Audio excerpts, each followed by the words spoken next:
Hi everyone, it's Esmira from Qacar Academy. Bugün sizə bir çox tələbənin problemli mövzusu olan, eyni zamanda IELTS-da, xüsusilə də speaking part-da, digər akademik imtahanlarda istifadə edə biləcəyiniz present perfect tense form haqqında danışmaq istəyirəm. Present perfect tense form nə zaman istifadə olunur, strukturu necədir, hansı hallarda biz bu zaman növünə müraciət edirik və bu zaman növünün ən böyük problemi olan past simple-la çaşdırılması problemini aradan qaldırmaq üçün sizə bəzi ipucuları verəcəm. İlk öncə mən present perfect tense formun nə olduğunu izah etməklə başlamaq istəyirəm. Buna Azərbaycan dilində indiki bitmiş zaman deyiləndə tələbələrə çox aydın olmur.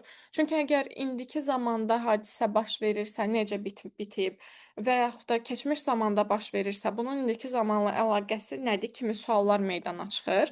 Mən bunu sizə bu zaman oxu ilə izah eləmək istəyirəm. Gördüyünüz kimi burada present və past olmaqla iki zaman qeyd olunub. Hal-hazırda olduğumuz zaman dilimi present, yəni indiki zamandır. Bizə nisbətdə keçmiş olan isə pastdır, yəni keçmiş zaman növüdür. Present perfect zaman növü keçmiş zamanla indiki zaman arasında körpü rol oynayır. Yəni keçmiş zamanı indiki zamana bağlayan zaman forması present perfect tense formudur. Bunun üç forması, üç halı mövcuddur. Hansı hallarda ki biz present perfect-dən istifadə edə bilirik? İlk növbədə hamı tərəfindən bilinən bir nümunə ilə başlamaq istəyirəm. Hərəkət keçmişdə baş verir. Onun indiki zamanda aşkar və yaxud da qeyri-aşkar nəticəsi olur. Aşkar nəticə, qeyri-aşkar nəticə nədir? Gəlin biraz onun haqqında danışaq. Aşkar nəticəyə ən sadə nümunə hamı tərəfindən bilinən I have lost my keys nümunəsidir. Açarlarımı itirmişəm. Bunun aşkar nəticəsi ondan ibarətdir ki, hal-hazırda açarlarım yoxdur. Gördüyünüz kimi hərəkətin konkret olaraq keçmişdə hansı zamanda baş verdiyini bildirməmişəm. Amma cümlədən məlum olur ki, açarlarımı itirməyim keçmişdə baş vermiş bir hadisədir. Nəticəsi isə nədir? Dediyim kimi, bunun nəticəsi aşkar nəticədir. Hal-hazırda açarlarım yoxdur. Nəticəni gedib uzaqda axtarmağa ehtiyac yoxdur. Məntiqi formada asan şəkildə nəticəni tapa bilərsiniz əslində. Dediyimiz kimi, nəticəsi odur ki, hal-hazırda açarım yoxdur. Baxın, açarların keçmiş zamanda bilinməyən bir zaman dilimində itirilməsi bunu past edir. Onun indiki zamanla əlaqəsi də odur ki, onun nəticəsi indiki zamanla əlaqəlidir. Yəni, hal-hazırda açarlarım yoxdur. Qeyri-aşkar nəticə dedikdə nəyi nəzərdə tuturuq? For example,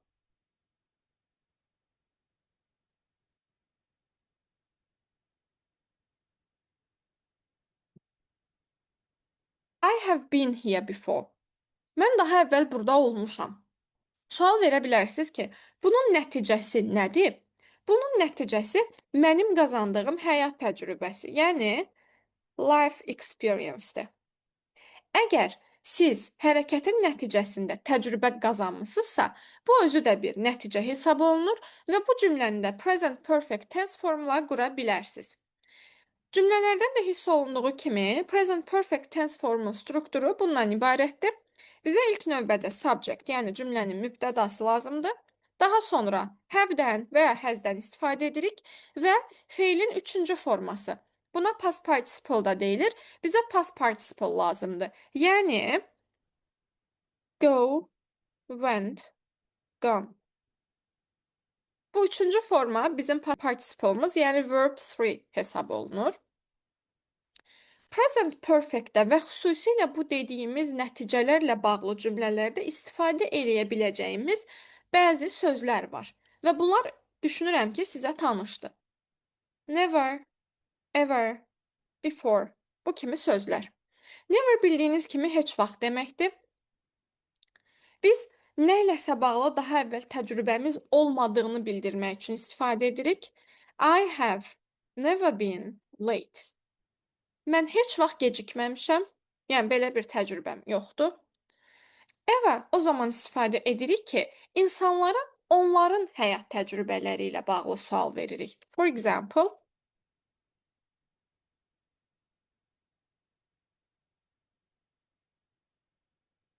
Sən həyatında heç Londonda olmusan?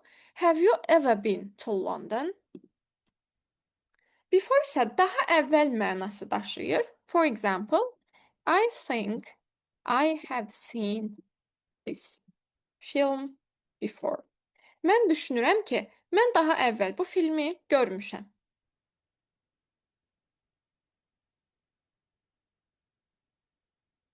Bu bizim ilk halımız idi.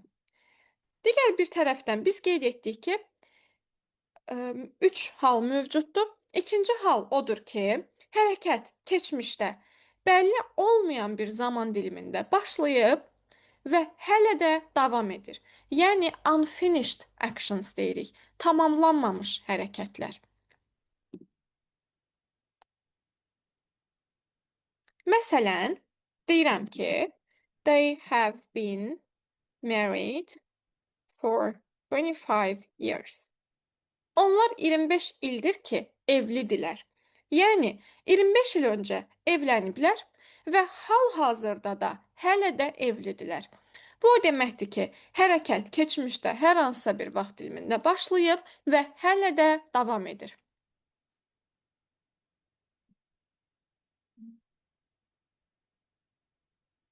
Burada da istifadə edə biləcəyimiz ifadələr var. How long, for və since kimi. For özündən sonra mütləq şəkildə bir period, konkret bir period tələb edir. Məsələn, burada verdiyimiz 25 il bir periodu ifadə edir. Yəni hərəkətin davam etmə müddətini.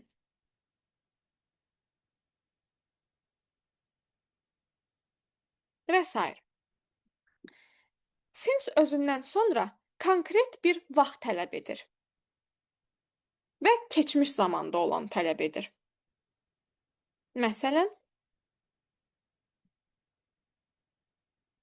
since 2020.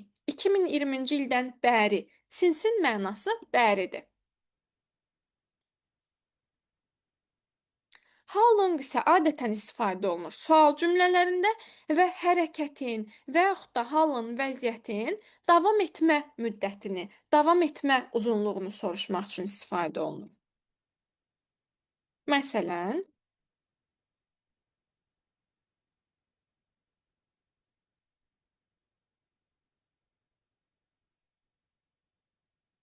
sən nə qədər müddətdir ki, həkimsən? Burada artıq hərəkətin davam etmə uzunluğunu soruşmuş oluruq biz.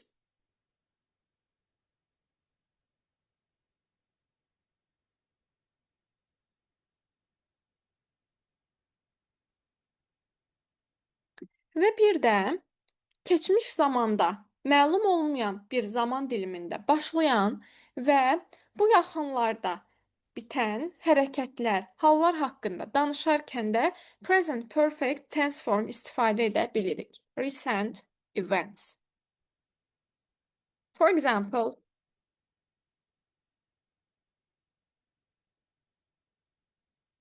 I have passed the exam. Mən imtahanı keçmişəm. Bu o deməkdir ki, mən imtahana hazırlaşmağa başlamışam. Hər hansısa keçmiş bir zaman dilimində hərəkətin nəticəsi bu yaxınlarda baş verib. Mən bunu cümlədən artıq hiss edə bilirəm. Və burada konkret şəkildə hərəkətin nə vaxt baş verdiyini qeyd etmirik. Çünki hərəkətin nə vaxt baş verdiyini, keçmişdə baş verdiyini mən qeyd edərəmsə, artıq bu past simple olur, present perfect olmur. Yəni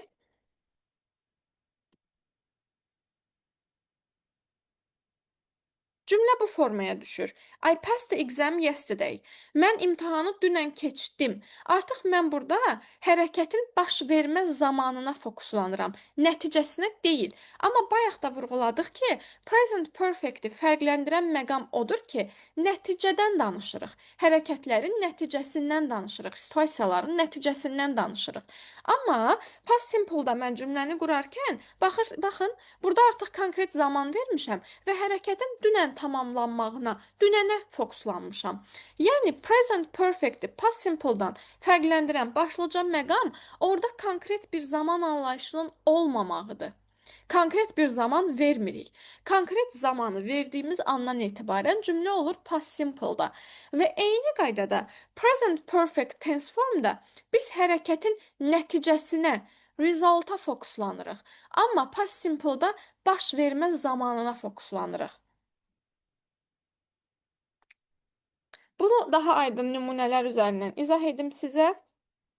Mən deyə bilərəm, I visited Japan last year. Mən keçən il Yaponiyaya ziyarət etmişəm, Yaponiyaya səyahət etmişəm. Or, I have visited Japan. Burada nə vaxt baş verdiyini ikinci halda qeyd etmirəm. Çünki əsas məqsəd daşıyan, əsas bizə lazım olan hərəkətin nəticəsidir və yaxud da qazandığımız təcrübədir. Hərəkətin nə vaxt baş verməsi deyil. Biz dediyi recent events, yəni bu yaxınlarda tamamlanmış, baş vermiş hərəkətlər, hadisələr. Biraz bunların haqqında daha ətraflı danışmaq istəyirəm. Burada da istifadə edə biləcəyimiz ifadələr var. Just, yet, already kimi. Just indi, indicə deməkdir. Yet hələ, hələ də. Already isə artıq deməkdir. Just-ı o cümlələrdə istifadə edirik ki, cümlə təsdiq cümləsidir. Just-da hərəkətin elə indicə baş verdiyini vurğulamaq üçün istifadə edirəm. For example, I have just seen him in the street. In the street. Mən onu elə indicə küçədə gördüm. Yet dedik ki, hələ, hələ də deməkdir. İstifadə edirik inkar və sual cümlələrində və yet gəlir cümlənin sonunda. Məsələn,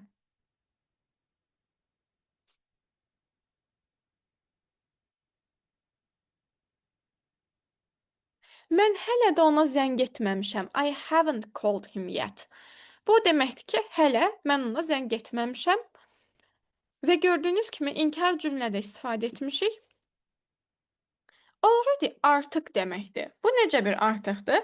Yəni, hadisə, hərəkət gözlədiyimdən daha tez baş verib.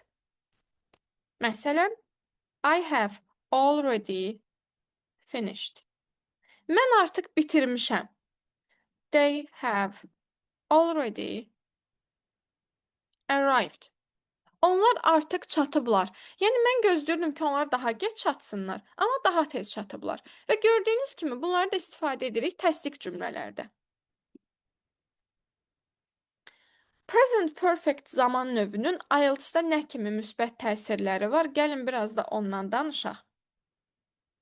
IELTS-da müəyyən məqamlar olur ki, siz orada özünüzün advanced grammar bacarıqlarınızı göstərə bilirsiniz.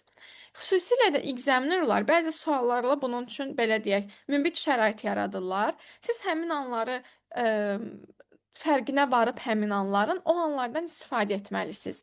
Adətən fikir vermisinizsə, belə suallar olur ki, uşaqlıq təcrübəmiz haqqında, həyatdakı təcrübəmiz haqqında və yaxud da öyrəndiyimiz hər hansısa bir şey, keçmiş bir səyahətimiz, uşaqlıq, belə deyək, macəralarımız, bu yaxınlarda baş vermiş və zövq aldığımız tədbirlər, hadisələr, dediyim kimi, həyatımızda bizi dəyişdirən təcrübələr, yaşadığımız proqres və s. bu tipli bizə suallar verilir və biz bunları ifadə etmək üçün bu life experience-lər, personal change-lər, uzun müddətli vərdişlər, proqres, bizim öyrənmə yolculuğumuz, bunları ifadə etmək üçün biz present perfect zaman növündən istifadə edə bilərik və etməliyik də məncə. Çünki bunu istifadə etməyimiz, present perfect tense formu istifadə etməyimiz bir növ examinerdə bu düşüncəni yaradır ki, artıq kandidat müəyyən dərəcədə zamanlar mövzusunun böyük bir hissəsinə hakimdir. Yəni, siz əgər past simple və present perfect-i bir-birindən ayırt edə bilirsinizsə, bu özü böyük bir göstəricidir, möhtəşəm bir göstəricidir. Dediyim kimi, çalışmalıyıq ki, bu tipli suallarda biz present perfect-dən istifadə edək. I'm sorry. Və istifadə etdiyimiz hallarda da bu bizim nəticəmizə təbii ki, müsbət bir təsirini göstərəcək. Amma doğru anda və doğru zamanda istifadə etməyə çalışmalıyıq və dediyim halları nəzərə alaraq. Ümid eləyirəm ki, bu video sizin üçün yararlı olar, bu izah sizin üçün faydalı olar. Bundan sonraki videolarda, dərslərdə də IELTS üçün digər akademik imtahanlar üçün bizə lazım ola biləcək qrammarlar haqqında sizə məlumat verməyə çalışacağam.